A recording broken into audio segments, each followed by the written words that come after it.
Transcomer, puesto de bolsa de comercio, presenta A las 5 con Alberto Padilla.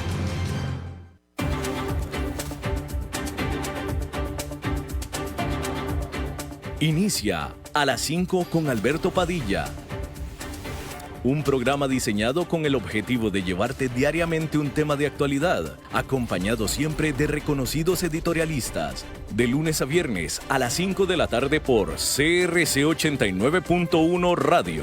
A las 5 con Alberto Padilla.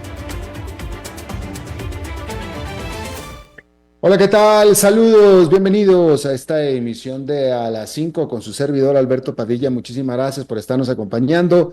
Gracias por estar ahí. Le mando cálidos saludos desde la señal de CRC 89.1 Radio en San José, Costa Rica, desde donde estamos transmitiendo hasta el punto en el tiempo y en el espacio en el que usted nos está escuchando, porque estamos saliendo en diferentes vías simultáneamente.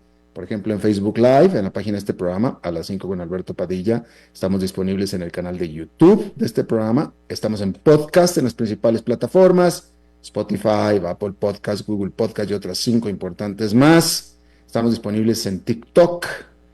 Aquí en Costa Rica, este programa que sale en vivo en este momento a las 5 de la tarde, se repite todos los días a las 10 de la noche aquí en CRC 89.1 Radio. En esta ocasión me acompaña, como siempre usualmente lo hace, tratando de controlar los incontrolables, el señor David Guerrero, y la producción general de este programa, siempre poderosa desde Colombia, a cargo del señor Mauricio Sandoval. Le adelanto que la entrevista del día de hoy va a ser sobre el tema del terremoto político por el que está pasando el presidente Javier Milei en Argentina por un tuit, un trino que envió el viernes, un tuit, un trino. Dentro de toda la actividad de Twitter que tiene Javier Milei, el viernes envió uno pequeñito, que lo borró al poco tiempo, y que está en el peor momento político e incluso judicial de su mandato. Y bueno, vamos a estar hablando de eso un poco más adelante en nuestra entrevista de hoy. Mientras tanto, déjeme informarle que Estados Unidos y Rusia concluyeron una jornada de 4 horas de negociaciones en Arabia Saudita, durante las cuales estuvieron hablando y negociando sobre la guerra de Ucrania. Volodymyr Zelensky, el presidente de Ucrania, no estuvo en esas negociaciones por una sencilla razón: no lo invitaron, no estuvo ahí. El Departamento de Estado de los Estados Unidos dijo que los países, estos países, es decir, Rusia y Estados Unidos, designarán a equipos de alto nivel para divisar un camino hacia la terminación del conflicto. Un negociador ruso dijo que una potencial reunión cumbre entre Donald Trump y Vladimir Putin la próxima semana es poco probable. Es decir, no la próxima semana. Mencionarle que por supuesto que es una posición totalmente, diametralmente opuesta a la de Estados Unidos en este momento, o la de este gobierno de Estados Unidos, con respecto a la que tenía el gobierno anterior de Estados Unidos. El gobierno anterior de Estados Unidos tenía literalmente a Rusia en el congelador, literalmente. Este gobierno nuevo de Donald Trump está sentado en la mesa con él, con Rusia. Hay que decir que esta reunión fue en Riyadh, en la capital de Arabia Saudita, y se asume que es de todos modos una reunión preparatoria para lo que será una reunión cumbre eventual entre Donald Trump y Vladimir Putin. Hay que decir que, de acuerdo a muchos análisis e interpretaciones versadas, son de que Donald Trump está determinado, o pareciera estar determinado, no solamente en terminar con la guerra en condiciones o bajo términos que se desconocen en este momento, no sabemos qué están negociando, pero aparentemente Donald Trump quiere terminar la guerra, sino que aparte, encima, o tras de eso, como se diría en Costa Rica, está pretendiendo una gran reconciliación, aparentemente. Hay que decir que, por ejemplo, entre otras cosas, una gran reconciliación cuando menos con Rusia, cuando menos con Rusia, porque no sabemos qué va a aceptar Ucrania. Volodymyr Zelensky ya dijo que Ucrania no va a aceptar nada en la que no lo involucren a ellos, ¿sí? Pero cuando menos con Rusia.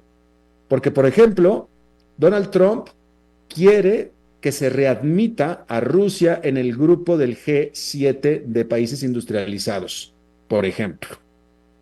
Que Rusia no es industrializado, simplemente es grande, pero no es industrializado. Pero antes iba, después lo sacaron. Bueno, ahora lo quiere readmitir o que se readmita, ¿sí? Y de nuevo, con el que quiere quedar bien, claramente de entrada, quién sabe si tenga un plan para después, pero de entrada, lo que quiere es quedar bien con Rusia. Y para eso está pasándose por encima de Ucrania. Pero no nada más de Ucrania, también de los líderes europeos. Y por supuesto que esto tiene a Ucrania y a los líderes europeos no solamente aprensivos, sino literalmente enojados. ¿Sí? Emmanuel Macron, el presidente de Francia, eh, tuvo una reunión con otros líderes europeos junto con el secretario general de la OTAN este lunes en París para tratar de organizar una respuesta, una reacción a esto que está sucediendo en Riyadh. Incluso la Gran Bretaña ofreció el enviar tropas para ayudar a Ucrania después de que se llegue a este acuerdo entre Rusia y Estados Unidos que no involucra a Ucrania. Es un acuerdo que es todo acerca de Ucrania, pero que no involucra a Ucrania. ¿Puede creerlo usted? Bueno, pues ahí lo tiene. Y por supuesto que todo esto tiene a todo el mundo bastante preocupado. Entonces, vamos a ver, todo el mundo está esperando a ver qué idiota, literalmente, qué idiota es la que presenta Donald Trump cuando acuerde con Rusia terminar la guerra. Es decir, bajo qué términos y qué es lo que le está ofreciendo a Ucrania y a Europa. Porque Ucrania no está sola. Es que ese es el asunto. Ucrania no está sola. Estados Unidos habrá abandonado a Ucrania. Europa no. Y la que se salió de la exigencia y pretensión manifiesta de que Rusia abandone a Ucrania fue Estados Unidos, fue Donald Trump, porque Joe Biden estaba alineado con Ucrania y con Europa en el sentido de que Rusia se tiene que largar de Ucrania y devolver todo lo que se llevó. El que está considerando lo contrario es Donald Trump. Entonces, si yo lo sé, y se lo estoy diciendo yo a usted, si yo lo sé, Donald Trump también lo debiera de saber. Entonces sería una total pérdida de tiempo y una estupidez completa si eso que está negociando, lo que sea con Rusia, con Vladimir Putin, no incluye que le devuelva todo lo que se robó, porque es algo que no va a aceptar Ucrania, ya lo dijo Vladimir Zelensky, lo acaba de decir, ya lo dijo, y Europa tampoco. Entonces, va a venir con una idiota, es decir, con una alternativa. Vamos a ver cuál es. Vamos a ver cuál es. Aparentemente él cree que es algo que a Europa y a Ucrania los va a satisfacer. Vamos a ver cuál es. Definitivamente es una idiota. Así es que ahí lo tiene usted. Por cierto,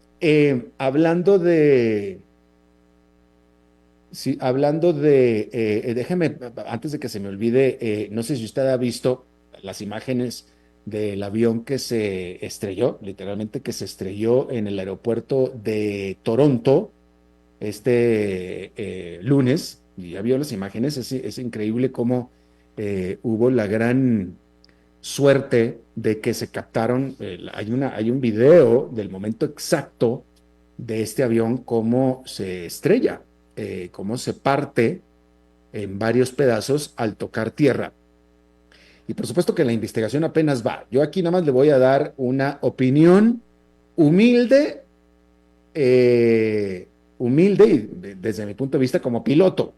Y digo humilde porque pues, yo soy piloto, pero pues no, nunca fui piloto de un avión como el que se estrelló, ni tampoco he aterrizado en Toronto. Pero pues digamos que desde mi punto de vista como piloto y conocedor de aviación, por el video, eso, vamos a ver qué dice la investigación, pero por el video que se toma claramente desde la cabina de mando de otro avión que estaba esperando para despegar, y aparentemente es el copiloto o el que estaba sentado del lado del copiloto en esa aeronave, le está tomando la película al avión aterrizando, por lo que se puede apreciar, y de acuerdo a mi limitada, bueno, primero que nada limitada porque estamos viendo un video que está tomado desde otro avión. Entonces, pues, simplemente por lo que se ve en ese video, ahí hay una limitación importante porque nada más es todo lo que se ve. Es decir, uno no iba en el avión en el otro, no se puede saber cómo estaba el asunto, pero por lo que se puede ver, y eso sí, teniendo muchísima experiencia, estando en cabecera de pista, viendo aterrizar otros aviones para esperar a despegar yo, eso sí,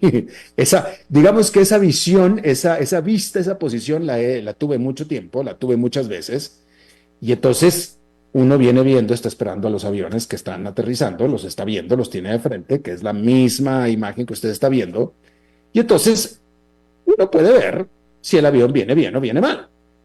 Claro, de nuevo, no es lo mismo estarlo viendo en vivo que estarlo viendo en un video de un teléfono, ¿no? Pero esa vista yo la he tenido muchísimas veces. Y por lo que se ve en el video, el avión viene bien. El avión viene bien, viene perfecto, no viene mal. Eh, y bueno, y lo que sucede es que al tocar tierra se parte, literalmente se parte, ¿sí?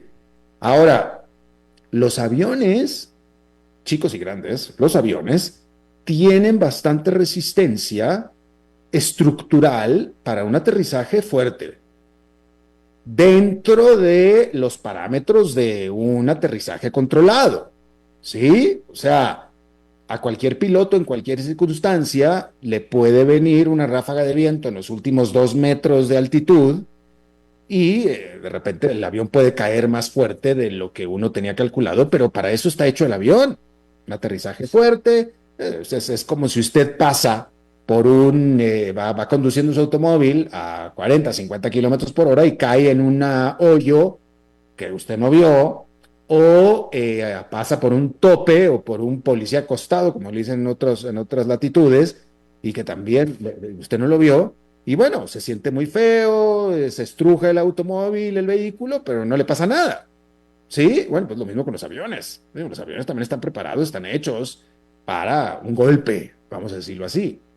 Pero acá se partió y se partió al tocar tierra, en lo que parece que venía bastante normal, ¿no? Mire, usted ha visto, usted vea en YouTube, usted busca en YouTube aterrizajes difíciles o hard landings y usted va a ver infinidad de videos muy parecidos como los que se ven en el aeropuerto de Toronto de ayer, de aviones que vienen aterrizando en otros aeropuertos, típicamente de la Gran Bretaña, donde vienen aterrizando en condiciones difíciles y cómo se ve el avión que se viene moviendo y que viene chueco y que viene, etcétera, en medio de fuertes ráfagas de viento y etcétera, donde ya las cámaras de hecho están preparadas porque saben que son aterrizajes difíciles y hay toda una jauría de fotografías, de fotógrafos, esperando que se dé un momento como el de ayer. Y nunca se da, ¿eh? Nunca se da. Está lleno YouTube de videos de esos aviones que vienen aterrizando muy difícil y nunca les pasa nada. Y terminan aterrizando. Claro, porque los pilotos están entrenados, ¿sí? Y en los videos que les digo de YouTube se ve claramente donde el avión viene batallando para aterrizar, para aproximarse. En el video de ayer no parecía nada parecido a eso. Nada, venía bastante bien. Sin embargo, toca tierra y se despedaza. En lo que pareciera, a mí me parece más bien, pareciera, de alguna manera, no sé cómo, habrá que ver, ya la investigación lo dirá, pero pareciera que lo que sucedió ahí es que se le salió el tren de aterrizaje. Se le salió, eso es lo que me pareciera a mí. porque es que al contacto con la tierra, por supuesto, donde pega, no es que haya pegado necesariamente demasiado duro, pero algo pasó estructuralmente con el avión, algo pasó, se le salió el tren de aterrizaje. Eso es lo que pareciera ahí a mí. Y después el resto es historia. Pero bueno, le estoy dando así, mi opinión no solicitada de lo que yo veo en el video, porque no se ve que venga el avión muy mal, al menos. O sea, porque si se viera muy mal, oye, si viniera muy mal, algo se vería en el video, se podría notar que el avión viene mal, se nota. Eh, y no venía mal. Y las condiciones en el aeropuerto no podían estar tan mal, uno, porque muchos aviones aterrizaban antes, y dos, el avión desde donde se tomó el video iba a despegar después de que aterrizara. Es decir, el avión estaba operando, el aeropuerto estaba operando. Pero bueno, vamos a ver qué dice la investigación, pero me parece que algo pasó ahí con el tren de aterrizaje al momento de tocar tierra, no de chocar, de tocar tierra. Como que se le salió, se le zafó, pareciera. En fin.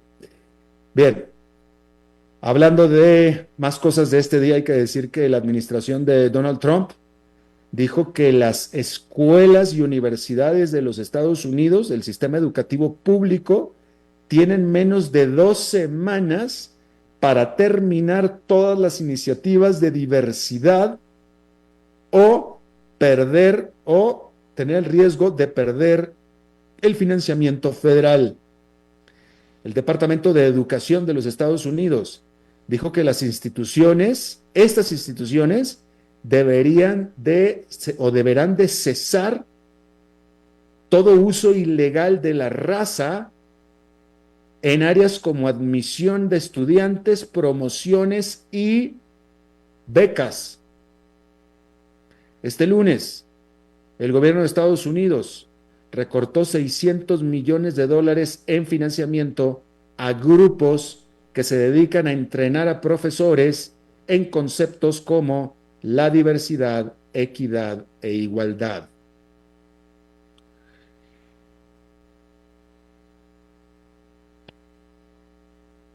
Yo me pregunto, yo me pregunto,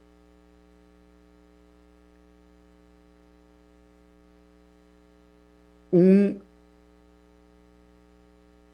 por Donald Trump votaron un gran número de personas que hace 4 años votaron por Joe Biden. Donald Trump no está en la presidencia porque solo su base votó por él. Donald Trump está en la presidencia porque logró sumar a su base un gran número de personas que 4 años antes habían votado en contra de él. Es decir, un gran número de personas que votaron por Joe Biden. Incluso personas que se identifican como demócratas.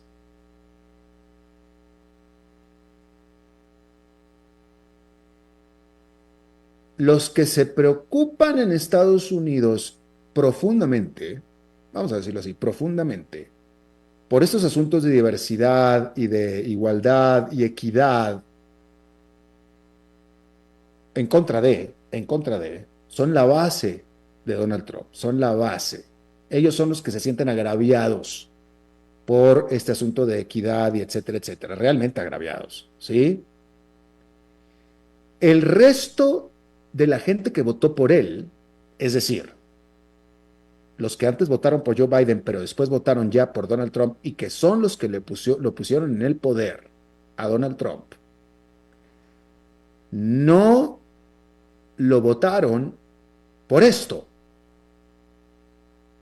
Quien llevó a la presidencia segunda vez a Donald Trump son americanos, estadounidenses, trabajadores con problemas reales de un trabajador, que típicamente son problemas económicos. Hay una razón muy particular por la cual Joe Biden fue tan impopular, y fue porque este grupo de personas importante no sentían y sintieron la buena economía que en las cifras estaba dejando y llevando y conduciendo Joe Biden. Y aquí se lo dijimos 1000 veces. Hombre, es fecha que todavía Estados Unidos tiene una tasa de desempleo históricamente baja y la tuvo durante todos los 4 años de Joe Biden. Es decir, el estadounidense está trabajando, el estadounidense tiene trabajo, el estadounidense tiene ingreso y aún así está desdichado. Y no es por los asuntos de equidad e igualdad. No es eso. Es un problema económico real. No me alcanza mi salario. No tengo cómo acceder a una casa. No puedo comprar una casa. No puedo pagar una hipoteca. Y esto es culpa de Joe Biden. Y entonces queremos que venga otro a resolver este problema que tengo. Entonces, habiendo dicho eso, ¿no le parece a usted que es fecha, con toda la actividad y todo lo activo que ha sido Donald Trump en estas 4 semanas en el poder, ¿no le parece que no ha hecho ninguna decisión, ninguna, de todas las que ha tomado, no ha tomado ninguna que atienda directamente las preocupaciones de este grupo de gente que lo trajo al poder, que no tienen absolutamente nada que ver, ni les interesó, ni por eso lo pusieron en el poder, con nada de lo que ha estado haciendo en estas 4 semanas, incluyendo lo que le acabo de informar? Porque ninguna de estas le pone pan sobre la mesa o techo sobre su cabeza, ninguna. Y es una tremenda lástima. Una tremenda lástima. Y el Señor está, ni tampoco, ahora otra, tampoco, mucho menos, lo votaron para terminar la guerra en Ucrania, ni para que se metiera a terminar la guerra en Ucrania, ni para que le llamara al Golfo de México Golfo de América, ni para que esté corriendo a decenas de miles de empleados del gobierno. Nada de eso, nada de eso, nada de eso le resuelve el problema económico de millones de personas que originalmente habían votado por Joe Biden y que después le reclamaron su desdicha económica poniendo a Donald Trump en la Casa Blanca. Su desdicha económica, nada que ver con las cosas de igualdad ni nada de lo que está haciendo en este momento Donald Trump. Nada que ver. De hecho, anoche estaba viendo informes de agricultores en el estado de Kansas, quizá era Oklahoma, pero estoy seguro que era Kansas, que estaban totalmente desdichados porque se les cortó fondeo y subsidios que venían de parte del gobierno federal, que se cortaron por los recortes que está haciendo Donald Trump, y era gente que votó por Donald Trump. Así es que bueno, ahí está.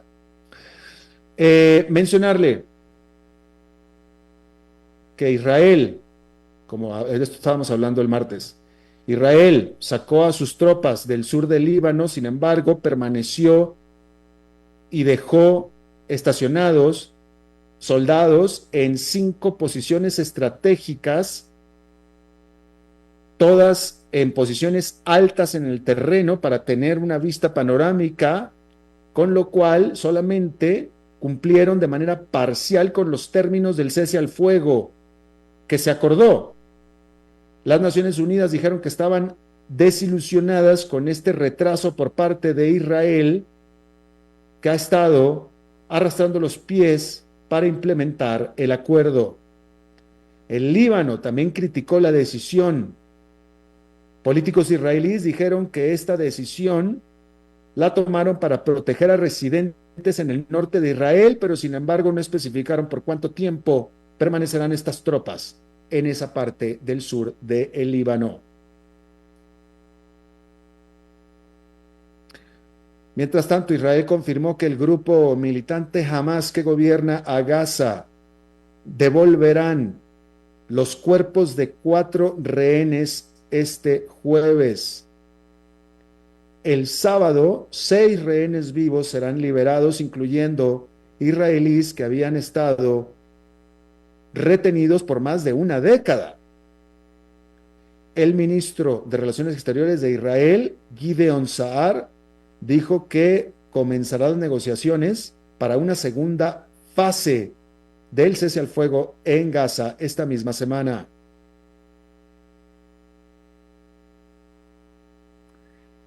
Irán, fíjese usted esta historia.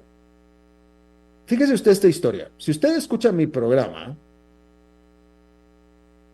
usted que escucha mi programa y junto con mi programa otros programas más, si usted emprendiera una aventura por el mundo a recorrer el mundo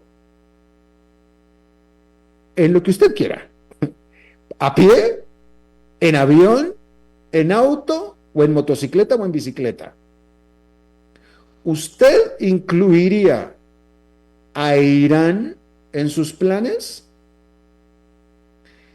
Ahora, lo más seguro es que usted sea un latinoamericano.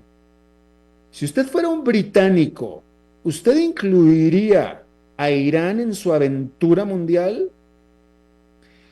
Irán arrestó a 2 ciudadanos británicos acusados de espionaje, según reportes de los medios locales de Irán. Se trata de una pareja casada, un matrimonio, que han estado atravesando el mundo en motocicleta y decidieron visitar Irán cuando fueron detenidos dentro del país en enero. Un oficial iraní acusó a esta pareja de aparentar ser turistas, cuando en realidad lo que estaban haciendo era recolectando información para países hostiles occidentales.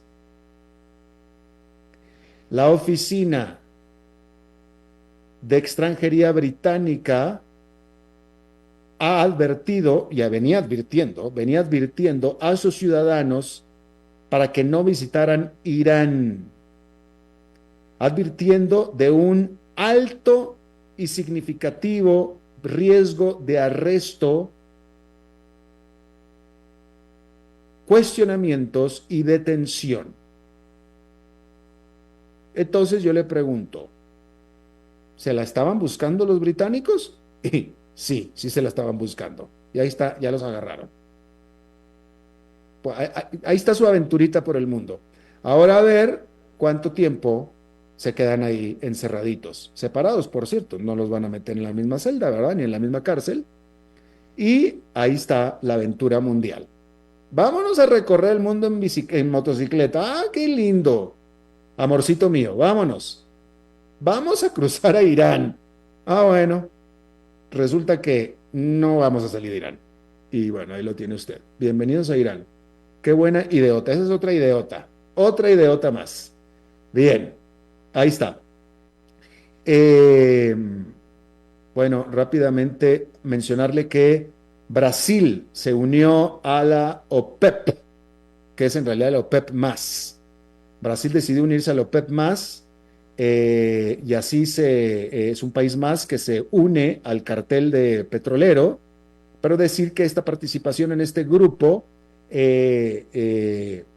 no lo obliga a Brasil a tomar las decisiones que se tomen en el grupo. Cada decisión de grupo es voluntaria, no es obligatoria. En los últimos años, Brasil ha estado aumentando su producción, convirtiéndose ahora, hoy en día, en el 7º productor de petróleo del mundo. El presidente de Brasil, Luis Inácio Lula da Silva, quiere que los reguladores en su país le permitan el sacar petróleo de la boca del río Amazonas.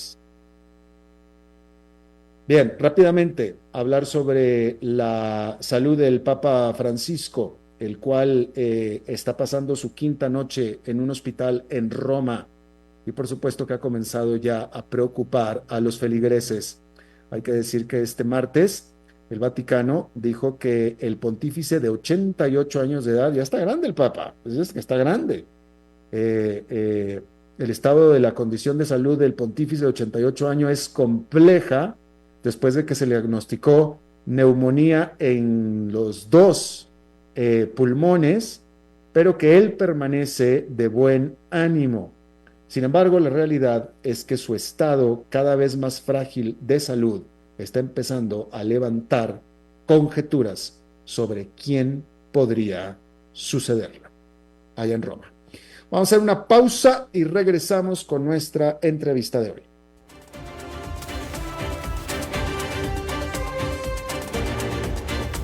Continuamos escuchando a las 5 con Alberto Padilla.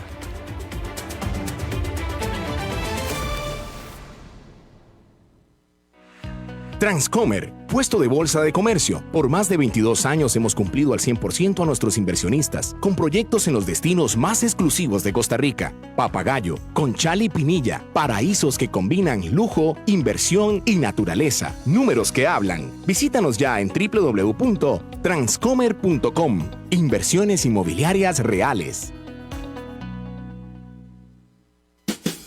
Para llegar pronto al trabajo, sea inteligente. Porque si pasamos uno a la vez, el tránsito no se detendrá.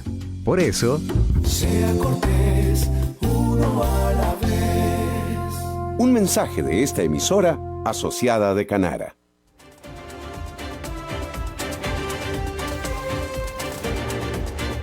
Seguís escuchando a las 5 con Alberto Padilla. Bien, vámonos a Argentina, donde el presidente Javier Milei está metido en definitivamente la peor crisis política e incluso ya judicial en lo que va de su corta presidencia. Y bueno, lo demás vamos a tratar de determinarlo con nuestro invitado del día de hoy, que precisamente se nos une para que nos explique qué es lo que está pasando. Todo sucedió con un tuit, con un trino que envió él el viernes en la noche, apoyando un meme coin, y de ahí se desató el infierno. Está con nosotros desde Argentina Cristian Devia, él es colega periodista, también con varias décadas de experiencia en diferentes medios de comunicación, radio, prensa, televisión e internet, corresponsal de varios medios europeos allá en Argentina. Cristian, me da mucho gusto saludarte, gracias. Alberto, buenas noches. Buenas noches para nosotros aquí en Argentina, buenas tardes para ustedes. Exactamente, allá son las 8:30, acá las 5:30. Cristian, dinos primero que nada, ¿qué fue exactamente el tuit o el trino que envió Javier Milei que lo metió en el embrollo en el que está en este momento? Y te pido a ti porque yo no lo he visto y sé que lo borró rápidamente, pero ¿qué fue lo que trinó? Sí, quedan todavía algunos rastros y capturas, pero es cierto lo que decís. Ahí se inicia este escándalo político que incluso ya con pedidos de juicio político por parte de los bloques opositores Claro. en el Congreso de Argentina.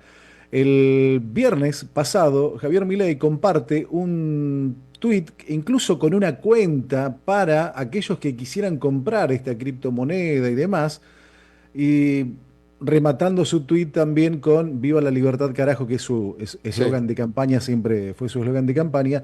Y él hablaba de impulsar las nuevas tecnologías y financiar a las empresas que no tienen acceso a los créditos a través de los bancos con una nueva plataforma virtual a través del sistema blockchain, y resaltaba este meme coin, como vos decías recién, que es Libra. Que atención con esto, este meme coin al parecer se iba a llamar Libertad, pero iba a quedar muy pegado con La Libertad Avanza, que es el espacio político de Javier Milei, y después lo cambiaron por Libra, que es el signo del zodíaco de Javier Milei. Esto comienza, en realidad, en octubre del año pasado, cuando hay en Buenos Aires hay un simposio de nuevas tecnologías y tecnologías fintech ligadas a las finanzas, y en donde a Javier Milei, que fue con su hermana, la asesora presidencial Karina Milei, fue y allí le presentaron a estas personas que le dijeron, che, ¿por qué no hacemos algo así como un meme coin, ¿no? Y lo metieron en un embrollo, al parecer, que él ayer en una entrevista dice, me arrepiento, me equivoqué, pero sí, lo hice yo. Cuando vi que esto era poco serio, por decirlo de alguna manera, cuando vi que podría tratarse de una estafa, lo borré. Ahora, ¿qué pasa? Entre la publicación de ese primer tuit de Javier Milei hasta que él lo baja, el meme coin, esta moneda virtual, comenzó a revalorizarse de 0,0001, pasó a valer casi $5, $5 con 24, creo que cada libra. Y esto hizo que se llegara a operar, según lo que estaba leyendo hoy, se llegó a operar casi 10.000 millones de dólares. Tengamos en cuenta algo, no hay respaldo físico en esto, son Claro, claro. transacciones que después tenés que pasarla de una billetera virtual a otra para esto, para después transformarlo en dólares. Se dice que se transaron más o menos 10.000 millones de dólares, pero ¿qué pasa? En el transcurso de que Javier Milei plantea este primer tuit diciendo, che, vamos, esto es Libra, y lo impulsa de alguna manera, aunque él ayer dice que no, que simplemente lo difundió, pero que no lo apoyó, en el transcurso de que él se arrepiente y da vuelta la torta, como decimos aquí en Argentina, Ujú. hubo alrededor de 5 o 6 billeteras virtuales que se quedaron con casi el 80-90% de los 100 millones o casi 100 millones que virtualmente se lo habían puesto como respaldo a esa moneda. Entonces ahí se armó el lío, porque dijeron, bueno, empezaron a saltar cualquier cantidad de financistas, influencers, que habían comprado esta Libra Coin cuando el precio estaba en alza y que empezaron a desprendérsela rápida, o se la quisieron desprender rápidamente cuando se desplomó el precio. Y bueno, a partir de esto es que se armó un escándalo a nivel internacional, porque lo acusan a Javier Milei de provocar una especie de sistema Ponzi o de esquema Ponzi de estafa piramidal. O sea, lo acusan de haber manipulado. Lo acusan de haber O sea, manipulado, la o mejor inferencia, dicho, de haber. la inferencia es de que él sacó beneficio de esto. Bueno, vos sabés que ahí hay este es un punto interesante a tener en cuenta, porque según ayer el propio Javier Milei lo hizo en una entrevista, dijo, yo no tuve ningún rédito, cuando yo vi que esto podría tratarse de una estafa, dije, me fui. Claro, claro, La pero cuestión, la inferencia de los enemigos de quien lo acusa es que seguramente él debió haberlo hecho por algún beneficio propio. claro, bueno, ahora lo que se dice, y según la prensa opositora está diciendo aquí en Argentina, es que alguien de su entorno Mm. de alguna manera lo engañó, aunque él se habría llevado 5 millones de dólares, la persona que hizo este contacto. Javier Milei conoció a estas personas en octubre, después el 30 de enero sube un tuit en donde habla de una nueva entidad para financiar a las pequeñas empresas de Argentina, y se completa con el tuit del viernes en donde él ya lanza esto diciendo, viva la libertad carajo, con esto Argentina entra en el primer mundo de la tecnología y demás. Ahora, cuando se da cuenta que posiblemente podría ser una estafa, se arrepiente. Y esto hizo caer la moneda. Hoy salió en Radio Continental de Argentina un youtuber estadounidense, creo que Ape de nombre, y que él dice que perdió $250.000 y lo acusa directamente a Javier Milei. A partir de esta situación que se dio, es que por lo menos hoy en el juzgado de María Servini de Cubría, que es un juzgado de competencia nacional en Argentina, hoy entraron 5 o 6 denuncias para que se investigue qué fue lo que sucedió y cuál es la participación del presidente Javier Milei. Él dice que no tiene nada que ver, él dice que no conocía el sistema, que cuando se interiorizó un poco más eh, decidió quedarse a un costado. ¿Qué pasa? También aquí, como en toda ruptura, siempre hay alguien que acusa al otro.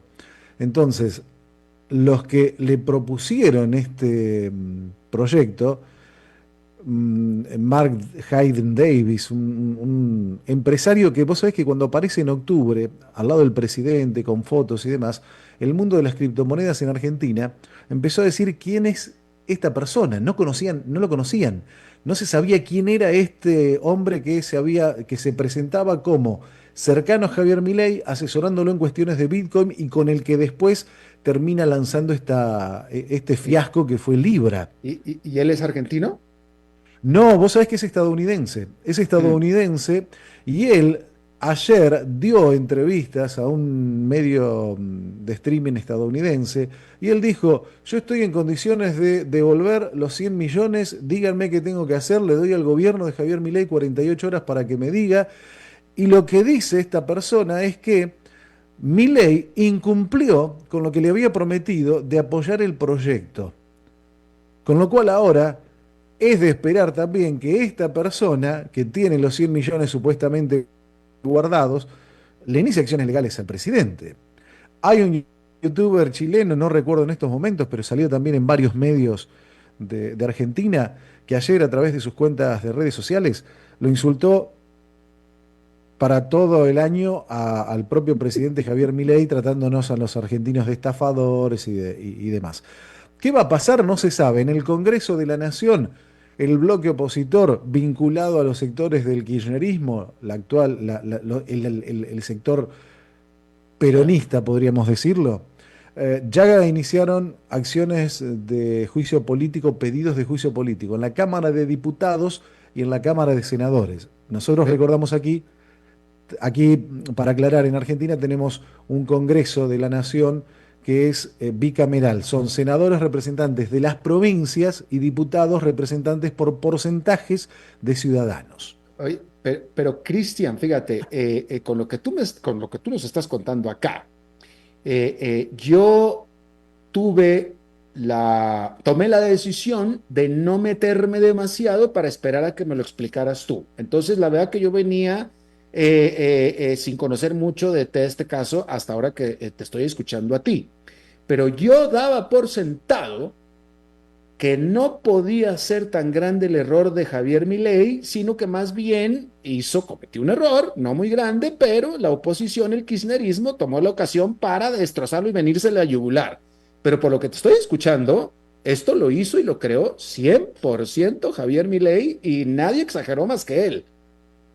Claro, claro. Es más, fíjate que hay un medio de Argentina vinculado al kirchnerismo, Página 12 se llama, que antes hacía buen periodismo independiente y luego se vinculó directamente al gobierno y ya termina siendo un Luego, medio de difusión exacto. del anterior gobierno. Hacía Eh, periodismo independiente hasta que ya no. claro, totalmente, sí, sí. Y ellos están publicando algunas otras cosas interesantes, por cierto. Por ejemplo, nosotros aquí en Argentina, uno de los primeros empresarios vinculados a las tecnologías, cuando la explosión de páginas web y demás estaba en su auge, saltó al mundo un hombre chubutense, Wenceslao Casares, con un sitio, Patagón, Sí, bueno, que Wences, tuvo. eso es de principios de siglo. Eso es de principios del siglo, Wenceslao Sí, Casares. sí, sí, Bueno, hoy Wences. por la mañana su hijo compartió un chat de WhatsApp que ha mantenido con alguien cercano al presidente, en donde le decían que alguien del círculo íntimo del presidente había cobrado 5 millones de dólares para presentarles el proyecto al presidente y es como que lo engañaron, por decirlo de alguna manera. Hay que ver qué pasa. Una cosa que se caracteriza el presidente Javier Milei es por cortar cabezas, como decimos en la jerga común y corriente. Alguien en su gobierno hace algo que está en contra de la línea que él baja, directamente lo despide. De hecho, en estos momentos, vos fíjate que también aquí en Argentina se habla mucho del silencio de la vicepresidenta Victoria Villarroel. No hay diálogo con la vicepresidenta Victoria Villarroel. De hecho, no participa en las reuniones de gabinete, no tiene contacto con Milei ¿Desde cuándo? y, y desde hace varios meses está. A Mm. ver, tengamos en cuenta que Victoria Villarroel quería ser candidata por el espacio de centro derecha, quería ser candidata a presidenta. Después, por acuerdos, se hicieron muchos acuerdos pensando más que en el país en voltear al kirchnerismo, en ganarle al kirchnerismo. Entonces Victoria Villarroel aceptó compartir la fórmula con Javier Milei. En la realidad estaban peleados y esto lo podés ver en cualquier medio. Ahora, ella no habló, el que habló fue el ministro de Economía, que es Luis Caputo. ¿Por qué? Porque también tengamos en cuenta algo. Eh, Hay un escándalo político, pero también vos sabés que hubo un escándalo periodístico en Argentina a partir de la entrevista que dio ayer el presidente Javier Milei. Y vos fíjate por qué. Cuando salta todo este lío, todo este embrollo de la meme coin Libra, silencio absoluto de Milei, aclaró a través de su tweet y demás. Ahora sí se anunció que a las 8 de la noche de ayer iba a dar una entrevista con un periodista de la señal de noticias TN, Todo Noticias, que pertenece al grupo Clarín de Argentina, un grupo multimedios muy poderoso y con el cual el kirchnerismo siempre estuvo enfrentado. Y bueno, esa entrevista se dio en la Casa Rosada, aunque fue una entrevista grabada. ¿Qué pasa? En la entrevista que todos vimos, una entrevista que duró más o menos 40 minutos, el periodista Jonathan Viale le preguntó mucho, le preguntó bastante le preguntó. Quizá faltaron algunas otras preguntas. A ver, si vos ves la entrevista, en ningún momento el periodista buscó incomodar al presidente. Y también es cierto que estaba en la Casa Rosada, en la Casa de Gobierno. Es muy complicado una figura de estas características hacer una entrevista pautada y que encima te la piden ellos, ¿no? De alguna manera. La cuestión es que vos fijate una cosa. ¿Por qué un escándalo periodístico? Porque el canal de noticias TN subió a su canal de YouTube la nota completa, sin edición.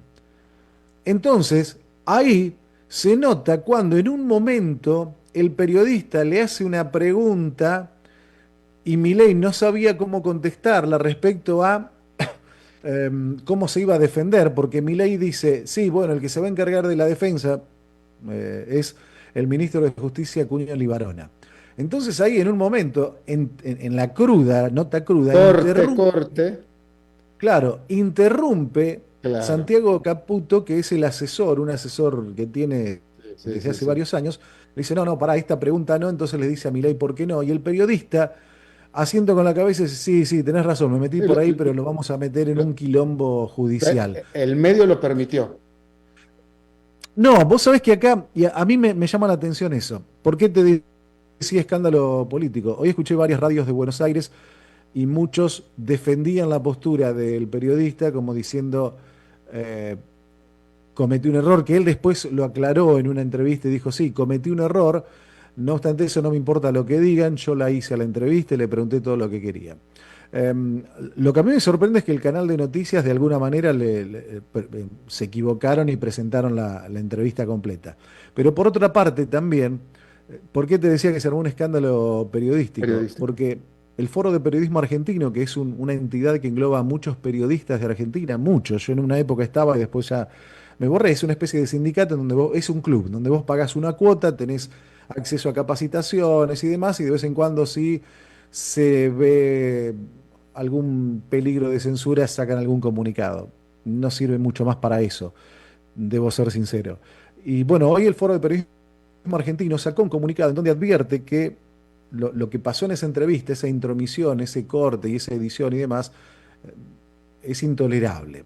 Yo también me preguntaba, vos Alberto también tenés muchos años de experiencia en esto, cuando a vos te toca hacer una entrevista con alguien de este peso, como puede ser un presidente o un alcalde o intendente como nosotros tenemos aquí, ustedes tienen alcalde allá creo, o un gobernador de provincia o algún funcionario importante, sabemos que hay cosas que no se preguntan y de hecho muchas veces te dicen, che, por acá no, por esto sí, por esto no, de acá de allá. Me parece que salieron a cuestionar al periodista. No, claro. De una manera insignificante. Pero, a ver, lamentablemente, aquí hay un dicho que dice a río revuelto ganancia de pescadores. Bien, en toda esta revolución, cada quien saca provecho para su propio molino. Aquellos que están en contra del periodista le pegaron. Los kirchneristas están en contra, que están en contra de Milei presentaron el pedido de juicio político. Algunas instituciones también investigación. El propio Milei dijo que la Oficina Anticorrupción y una unidad de investigación propia de la presidencia va a investigar quiénes fueron los responsables de esta situación.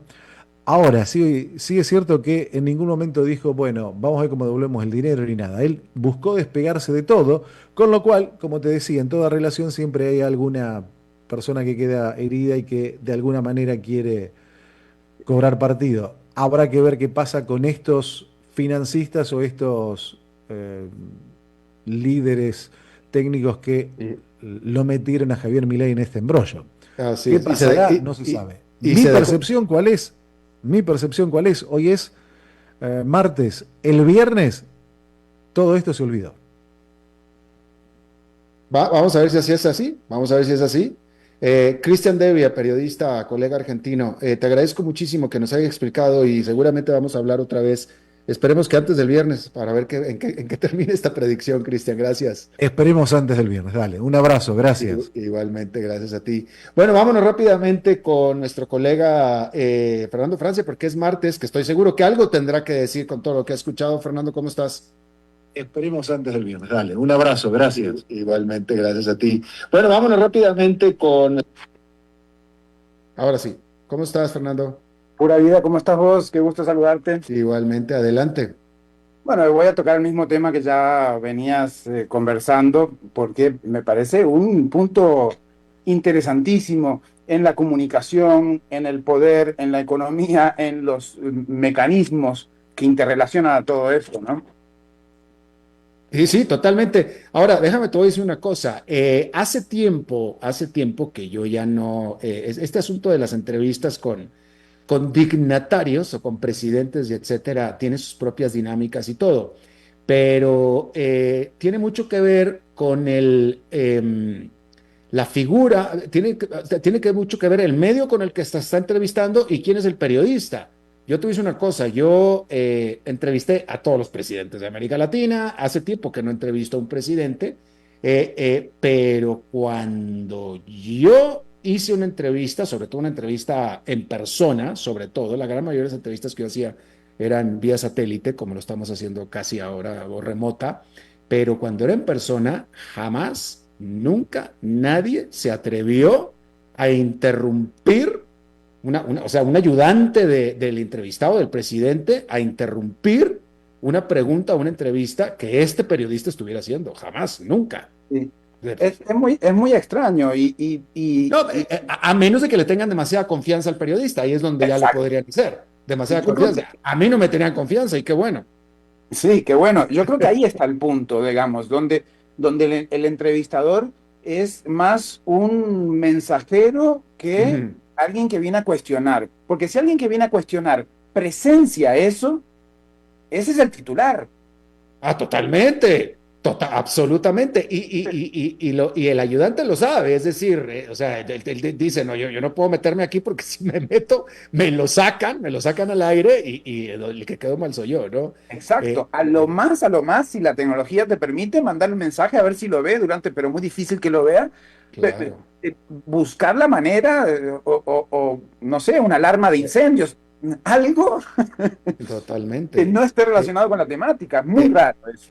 Demasiado raro, lo te digo, todo depende de la confianza en la que estén. De hecho, la práctica, lo que pasa es que cuando tú estás en palacio gubernamental o en un lugar muy público, muchas veces es difícil controlarlo, pero la práctica que yo hacía, en la medida de lo posible, es aquí nos quedamos los camarógrafos, tú y yo, los ayudantes y la secretaria y todo el mundo para afuera todos. Yo quizás nunca he tenido el nivel tuyo de entrevistador, Alberto, y poner condiciones no me ha sido sencillo. Siempre he entrevistado, pocas veces, pero a figuras de ese nivel, con gente alrededor. Es difícil sacar del despacho del presidente al ayudante del presidente, es difícil, ¿no? Pero en la medida en la que yo lo podía controlar, tú vas para afuera también. Sin embargo, nunca me pasó eso, o sea, que sucediera ni siquiera con un expresidente y ni siquiera con una figura ya de menos calado. O sea, me parece extrañísimo. Y lo más extraño de todo es que la cadena lo publique. O sea, eso Eh, me la, resulta la- interesante. la cadena pasó la entrevista editada, es decir, le concedió la edición a Ok. el presidente, la que lo publicó. Acá lo que sucedió, ¿Quién publicó? es que alguien ahí adentro de porque eso es lo que sucede, muchas veces, que fue lo que sucedió con la entrevista de Jorge Ramos y Nicolás Maduro, que Nicolás Maduro confiscó la entrevista, pero había una tercera cámara o otra cuarta cámara tomando todo el RAW que le llaman, y acá había un RAW donde alguien filtró la entrevista sin edición, y eso fue lo que sucedió. Y se practica muchísimo eso. Entonces acá Clarín o el grupo, el canal N, el Clarín, lo que le estaba diciendo él, ellos pasaron la entrevista editada, pero alguien filtró la entrevista sin edición y ese es el escándalo periodístico. Lo cual confirma que mentir en estos espacios, ya sea desde la comunicación, desde el periodista o desde el presidente o desde cualquiera de las partes que están metidas en la entrevista, va a tener patas cortas sin lugar a dudas, porque nunca, siempre va a haber alguien que con un telefonito logró captar eso y que no lo pudiste interceptar. Totalmente. Fernando Francia, nos comimos una buena parte de tu segmento y te pido disculpas y te pido gracias por tu aceptación graciosa. Sí, de por sí ya la información que iba a dar la dio el colega y desde la perspectiva pues que queda, ¿verdad? Es decir, es muy extraña esa participación, habrá que ver qué pasa más adelante. ¿A qué ibas a hablar de este asunto, no es cierto? Por supuesto que sí. Fernando Francia, muchas gracias como cada martes. Nos vemos en la próxima. La próxima, sí es, gracias. Bueno, eso es todo lo que tenemos por esta emisión de A las 5 con su servidor Alberto Padilla. Muchísimas gracias por habernos acompañado. Espero que termine su día en buena nota, en buen tono, y nosotros nos estamos reencontrando en 23 horas. Que la pase muy bien.